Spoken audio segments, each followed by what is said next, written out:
Hello, everybody, and welcome to 38 Weeks to Go, your weekly podcast about fantasy football. I am recording this episode on Christmas, and I am hoping that your Christmas day has been great and that you and your family and everybody that you love are doing well. This has been quite a game week. The bottom three teams really messed everybody up. They caused the biggest surprises of the weekend. The biggest surprise of them all was Luton 1, Newcastle 0, and then followed by Burnley 2, Fulham 0, and then Sheffield 1, Aston Villa 1. So, let's get into it. Crystal Palace 1, Brighton 1. Typical of Brighton, they conceded yet again. For Crystal Palace, Jordan Ayew scored off a lovely cross from Olise, and for Brighton, Welbeck scored off an assist from Gross. Both teams seem to be struggling, and if you look at the bigger picture, it seems like a draw makes sense. Welbeck had 3 bonus points, Gross had 2, Olise had 1, and the usual suspects that you would expect to perform from these teams are the ones that performed. In that, for Crystal Palace, you have Ayew and Olise, who have been good of late. Welbeck is back, and he seems to be picking up where he left off, in that he's a threat and he contributes. Gross has been good this season, and he just picked up where he left off. Aston Villa versus Sheffield. This game really messed up a lot of managers this weekend. Mainly because people were going for the differential captain, and Sheffield is easy pickings in theory. So everybody believed Watkins would deliver 40 points, So just like me last week, when I had Son playing the early game, it was a really long weekend for some of you, I know. This result had a direct impact on our table. In the top 10, the top 3 players each captained Watkins, and that was great because they got 4 points, and that means that it gave us a chance to kind of make up ground. This could have been a very painful game, especially if Villa hadn't equalized in the dying minutes of the game. In the 90 plus 7th minute, Sheffield didn't even have their first chance until the 74th minute, and then a few minutes later, Mr. Archer, former Aston Villa boy, scored. There seems to be something about the new manager bounce. Sheffield aren't the whipping boys they were before, and this has been a great result for them. Douglas Luiz had the assist for Zaniolo's goal, and Hammer had the assist for Archer's goal. The threats for Sheffield are Hammer and Archer currently. Douglas Luiz continues to do well.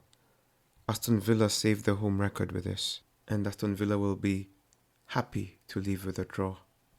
Outside the bottom teams, there was a big surprise. West Ham 2, Man United 0. I don't know if it's a reputation that Manchester United have, but every time they lose, it's like, whoa, they lost. And we can't seem to get that out of our heads. I think it's time we maybe readjust our expectations of what Manchester United is. When I saw that Mavropanos started, I was a bit surprised because he's not a good omen for West Ham. Because in his last 3 starts, West Ham have lost. So that was surprising. But then more surprising than that was Kambwala. I was like, wow, what's going on in Manchester United? Do they have that many injuries? Or is this guy trying to say we need transfers done in January? The first half was dull and Man U were the better team. Garnacho had the best of the early chances. But in the second half, West Ham came alive. They haven't lost in 6 games now, and the stadium is becoming a fortress. Paqueta was really good in this game, and it's very easy to see why Man City wanted to sign him. He has been on good form of late. He had the assist for Bowen's goal, and the birthday boy obliged. Kudus scored a good goal as well, off the mistake of the young man, Mr. Kambwala. This is the first time since 1989 that Man United have lost 20 games in a calendar year. Another fun fact, only Sheffield have scored fewer goals than Man U this season. I believe Man U have scored 18 goals. So they're not quite prolific in front of goal. But for me, the most surprising thing was Areola clean sheet? What? And a bonus point to boot? Emerson had the 3 bonus points, Kudus had 2, Areola had 1, and Sofal had 1. I'm telling you, the minute you remove these guys, that's when they decide to play. Moving on. Burnley 2, Fulham 0. I honestly didn't expect this result to happen. Up until this point, Burnley had only beaten the championship sides that it had been promoted with. And so, especially being away from home, I expected very little of that. This game made history as well, because it had the first woman referee for a Premier League game. Having said all of that, Fulham were the better team. They were more dominant, they created the better chances, they created the clearer chances. If they just took the chances that they created, they would have won this game maybe 4-5-2. But football does not favour those who create chances. It favours those who take their chances. When they say football is a game of 2 halves, this should be the game that they show future generations. Because in the second half, you wouldn't have known that Burnley were the same team that played in the first half. They improved upon everything that they did. Odober scored maybe for me what I would consider the goal of the weekend. There were very many beautiful headers scored this weekend. But this was a very good long shot, very good effort. Odober has been playing instead of Kolyosho, who got injured. And he had a goal and an assist. And I think he has now scored in 2 of the last 3 games. So that could be somebody to watch out for from Burnley. Him and Amdouni. Berger, the Norwegian, scored. And it's looking like these relegation favourites are making noise. They're trying to say that we won't go down without a fight. At this point, I wouldn't be surprised if Nottingham Forest falls into the mix. Fulham scored 10 goals in 2 games. And now in the last 2 games, they've been unable to score. And this is a kind of situation where if you're a fan, you're like, I wish we won just 2-0. And then the rest of the games we won 2-0. We spread out those 10 goals over the next 5 games. And they do create chances. In this game, they deserve to score at least 2 goals. Maybe it's because Raul Jimenez didn't play in this game and was sent off in the last game. Maybe when he comes back, everything will be back to normal. It'll be something to keep an eye on. Odober and Foster had the assists. Odober had 3 bonus points, Trafford had 2, and Berger had 1. Now, the most surprising result this weekend for me was Luton 1, Newcastle 0. I was curious to find out how Bournemouth and Luton would fare after the last match being called off due to the tragedy that occurred last weekend. Luton really responded well. I'm sure so many people lost money on their bets this weekend because I'm sure very few would have had Luton beating Newcastle or Villa being held by Sheffield. Newcastle's away form is really real. They have lost their last 4 games away from home. They're a very poor away team, and it seems like we shouldn't overlook it regardless of the opponent, because they lose to Luton and you're like, okay, so there's no one they can't lose to away from home. And if I'm honest, they could have lost this game 4-0 easily. Barkley had good chances. They hit the post, I think, 2 or 3 times. Adebayo came close. Dubravka really did his job. He was my keeper. I was very pissed off that they conceded. But when I watched the highlights, I'm like, oh, it could have been more? Gordon tried. He was very creative. Almiron tried. Wilson, he missed an easy chance. Isak scored, but he was offside. Luton just seemed inspired. They really seemed to have been playing for their captain. And if you're a Luton fan, you're going to be hoping that this is the kind of thing that lasts.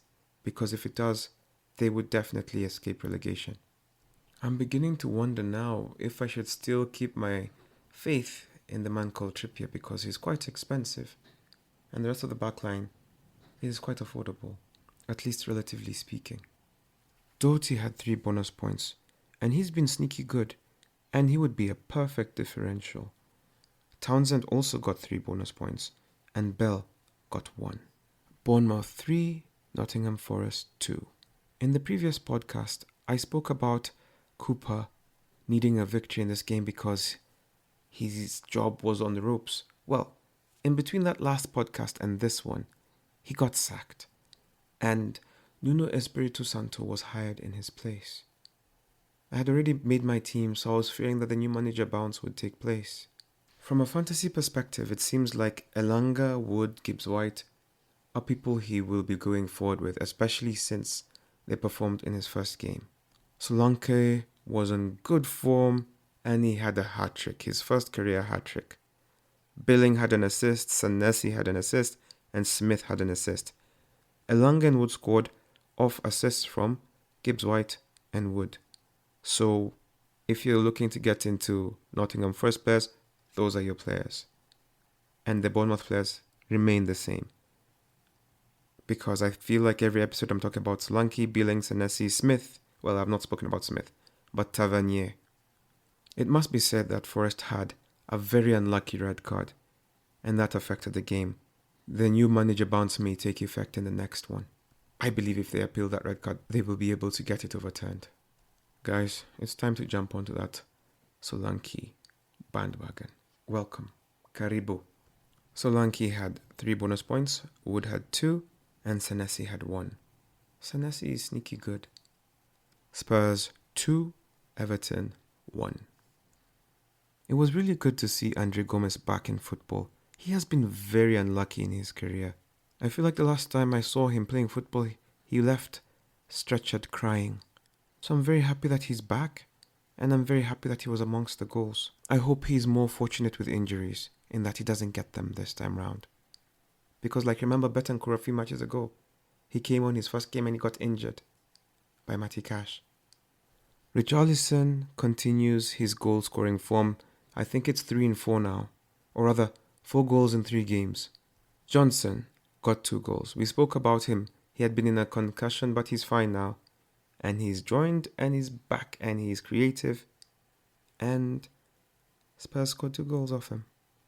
Son scored a goal, but I'll be honest, outside that goal, he didn't do much. And even that goal, it was just he happened to be in the right place at the right time during a corner mishap.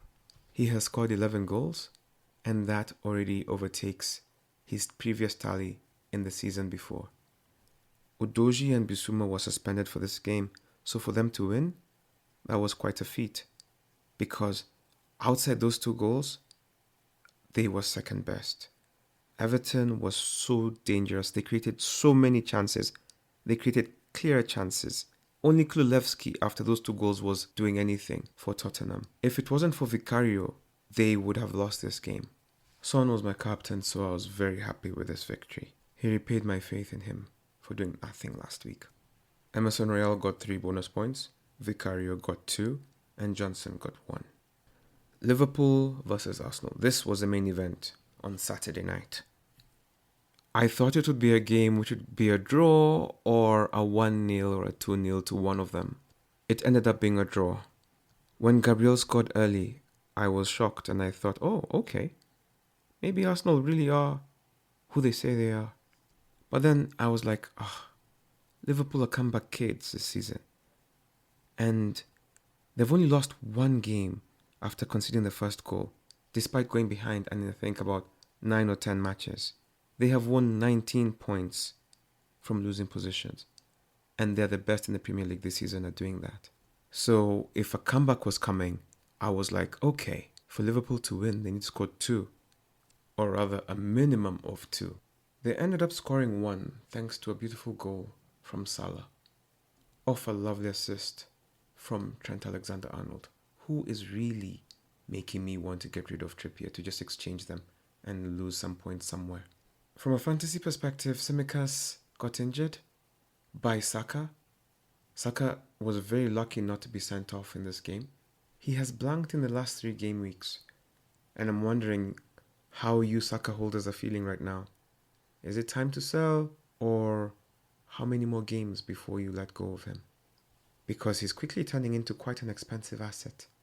Liverpool almost won it.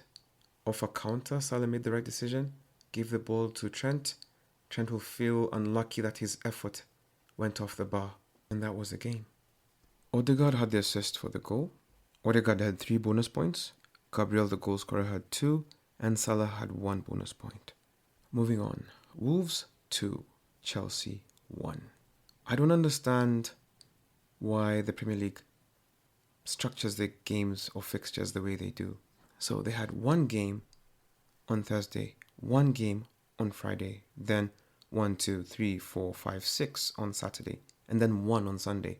Why couldn't they spread out the Saturday, Sunday games evenly? Anyway, Chelsea continued their random form where they're good and then they're bad and then they're bad and then they're good. Very early on in the game, they put good pressure, which resulted into a clear-cut chance for Chelsea. Sterling had 2 or 3 players on his side. He could have passed it, but he went for goal and he missed. And that goal could have really set them up for a high-scoring game.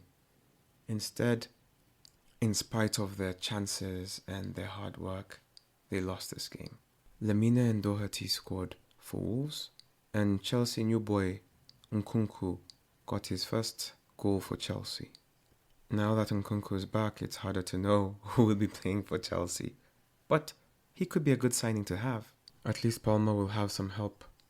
Palmer got 1. I'm just a hater, so I just had to say that. He got 1. Yeah. Carry on. Lemina was Wolves' best player. He scored and he was deserving of a goal. He had the 3 bonus points. Nkunku had 2. Disasi from Chelsea had 1. Ait Nouri, Dawson, Sarabia and Doherty had 1 bonus point. It goes to show you that Wolves put in a really good shift. When Neto comes back, they will be even better. They're playing very good football right now. Unlike last weekend, this weekend had only 3 clean sheets. When it comes to goalkeepers, Trafford from Burnley had 9 points. Areola had 8. Kaminski had 6. Vicario had 6. And Dubravka had 3. When it comes to defenders, Gabriel had 10. Doty had 9. Emerson had 9. Doherty had 8. Bell had 7. Sufal had 7. Ait Nouri and Dawson had 7. Digne, O'Shea, Taylor, Vitinho, Osho, Zuma, and Mavropanos had 6. When it comes to midfielders, Odober was the highest with 14 points. Townsend had 11. Berger had 9. Johnson, Kudus, Lemina had 9. Odegaard, Douglas Luiz, Jordan Ayew, Richarlison, Bowen had 8. Gross, Salah, Andre Gomez, Elanga, Son, Sarabia had 7. Solanke was by far the best performing player this weekend. He had 17 points. Wood had 11, and he's only 4.9, so if you need a cheap striker, he's your guy. Welbeck and Archer had 8. Nkunku had 7. Looking at the 38 weeks to go table, we have a new leader at the top. Simnanijua, goodness gracious me, is now number 1. He has 1085 points. Behind him, or rather tied with him, is Vic City, who had 43 points, 1085 points. Number 3, Why Are You Running? Leon Mortier has 1077, and he's 8 points behind them. Behind him is Alexander Mutune with Don't Bottle It This Year. He has 1068 points, and that puts him just about 9 points behind them. Number 5 is Melvin Asakanya with 1036 points. So he's just roughly 32 points behind. So he's closing that gap as well. This week sees 8 of us join the 1000 club. So well done. After Melvin, it's Adan, me, and Mike Wow who have joined the 1000 club. Mike Wow is this week's leader. He has 70 points After him, it is Adan, who has 65, and Simnanijua has 61 points. When I look at all the teams, it seems like Areola ended up being a really big differential for Mr. Mike Wow. Who would have said those words earlier?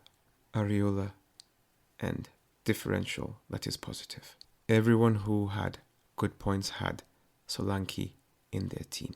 It seems for right now, the chase for the top is a 3-horse race. At the bottom of the table, Jeremiah Obiri is suffering.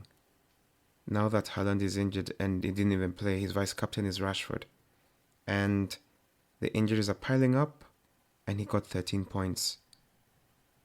Below him, or rather above him, is Melvin Katharima, who had 34 points. And he has 790 points. So the last is Al Shabab, that is Jeremiah Obiri with 778. Then Mount Freemasons Melvin with 790. And then Moses Team Kubwa 831. Number 20 is Washira Gitahi, entered the woo with 56 points, and he has 852.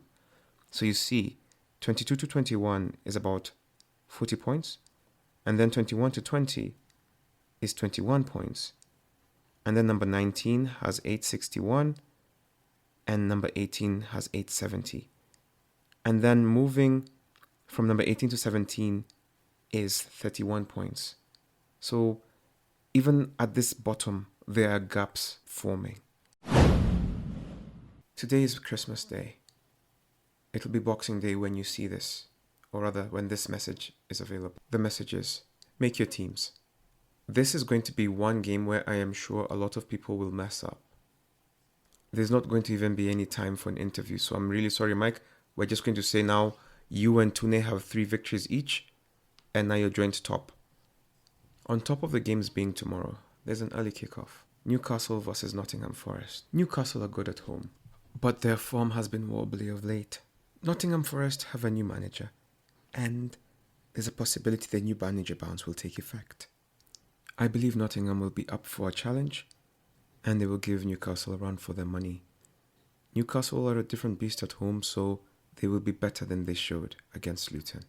Elanga, Wood, Morgan White, Gibbs are the best Nottingham Forest players right now, along with the wing-backs. Bournemouth versus Fulham. Solanke is the man. Bournemouth are the team in form right now. So, it's a matter of choosing Solanke and 2 other players. Who will they be? Will it be Semenyo? Will it be Christie? Will it be Billing? Will it be Senesi? Will it be Tavernier? Those are the favourite choices.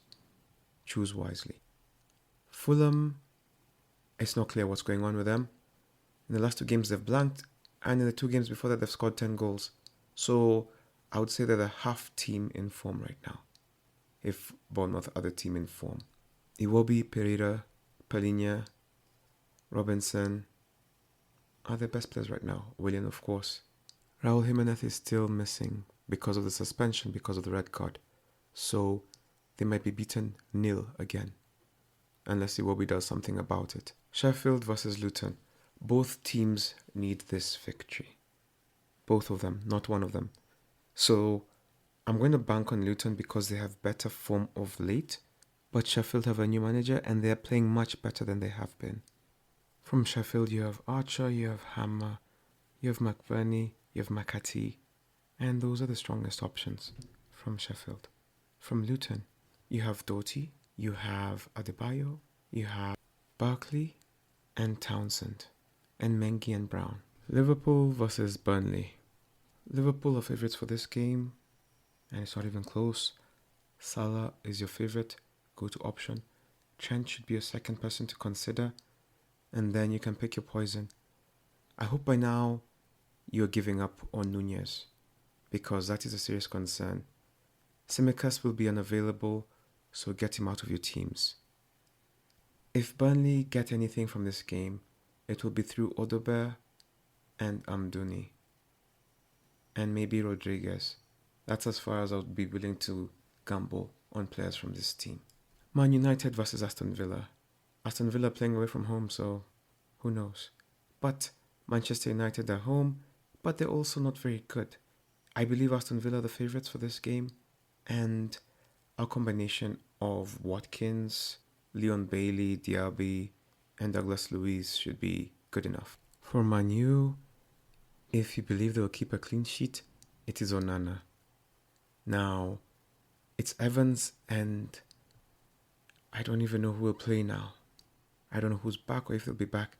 I think with Manchester United, it would be best to stay away from them because it is not clear who is available and who will play. Maybe Garnacho is your best bet. He seems to have chances. When things click and he starts taking them, he will be something. It seems like Rashford is now done. Fernandes is still an option, but they're not even getting penalties now. They've scored only 18 goals. Only Sheffield have scored fewer than them. It is hard to bank on them offensively. You just be hoping for Onana to keep a clean sheet. That's really all I can say.